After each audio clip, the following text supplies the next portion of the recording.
On January 10th of 1963, 45 current communist goals were submitted to the congressional record. Number 13 was, do away with loyalty oaths. 60 years later, on the very same day, Biden, Obrador, and Trudeau met in Mexico City for the Declaration of North America, which states a plan to unify North America under the ideas of diversity, climate change, migration, health, and regional security. The beginnings of a North American Union, which is a step towards a one-world government.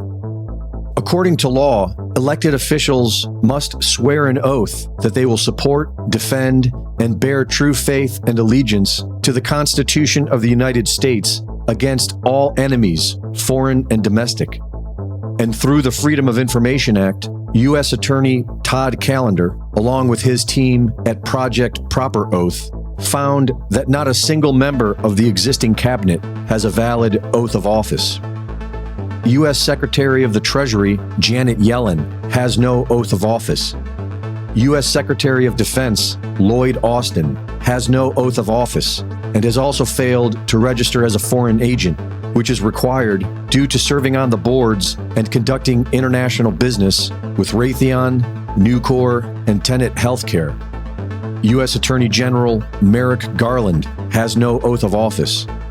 U.S. Secretary of State Anthony Blinken has no oath of office. U.S. Secretary of Homeland Security Alejandro Mayorkas has no oath of office.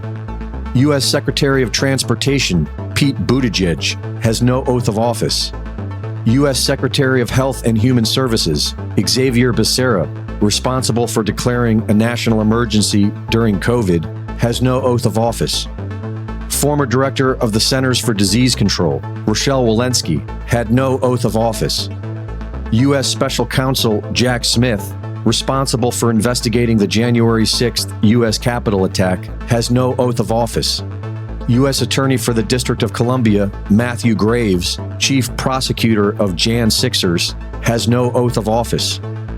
Vice President of the United States Kamala Harris has no oath of office. Within 30 days of appointment to public office, all public officials are legally required to have a signed and notarized copy of their oath of office. And it appears as if no elected officials in the federal government have one.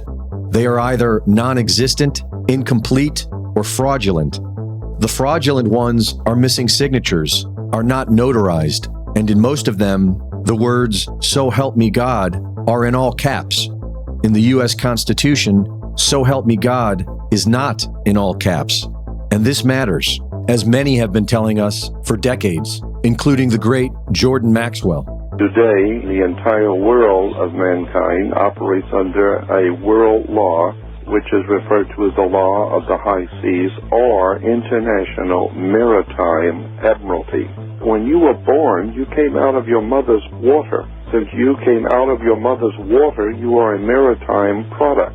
This is why, when you were born, the dock has to sign your birth certificate. It's a maritime admiralty manifest showing that your mother brought you into the world and you were going to make money.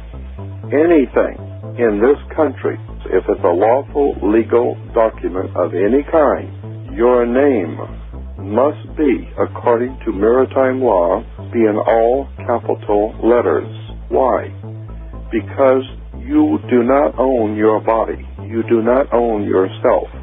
All capital letters name implies that you are a maritime admiralty product. You are not a human. You're not a living entity. You are a product.